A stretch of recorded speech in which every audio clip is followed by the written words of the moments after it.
We're not sure if it's because we pressed and complained and said it was a First Amendment issue because this is a public street and public sidewalks, or if it's because an official law enforcement officer just showed up and told the private security guards to let us down the street, but we walked down the street here, and I'm glad we did because there's some very important things to point out that you'll hear from an expert in fire and explosives investigations that we talked to today.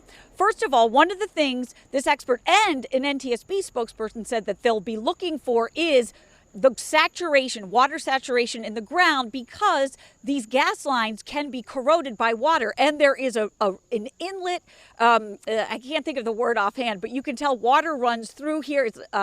It goes underground. There's several pipes for it to come out. So clearly water runs through here regularly, and it's built into the landscape here. The other thing that the expert told us is, even though the explosion happened at this site right here where there's no longer a house, if you can see that there's orange construction fencing, 1, 2, 3, goes up 3 houses past the explosion site, that's where they were digging up the ground looking for pipes that may have been the source of the gas leak. The expert says gas can travel very far underground, and that's why if you smell anything, you need to report it right away.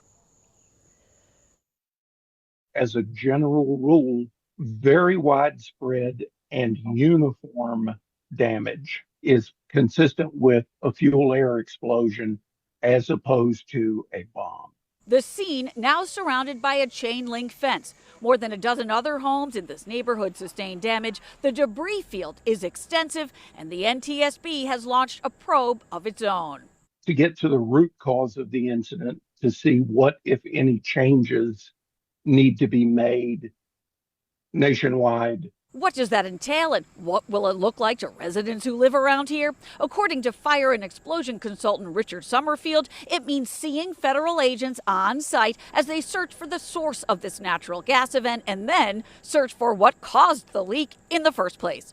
The key to the event is, how did the gas get out from where it's supposed to be and into where it's not supposed to be? Summerfield is not connected to this incident, but he works on similar scenes across the country. He has some words of advice for anyone feeling on edge or worried after what happened here. You should never smell natural gas. If you do, there's a problem. Call it in immediately.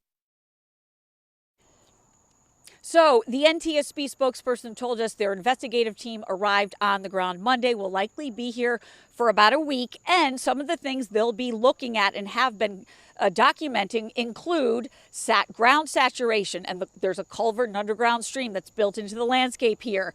Visually inspecting the gas pipelines and equipment, we saw at least 4 different points where we could tell that the ground was dug up and those pipes were inspected. And if you happen to come by this neighborhood tonight, something you will notice, Deb, is how quiet it is.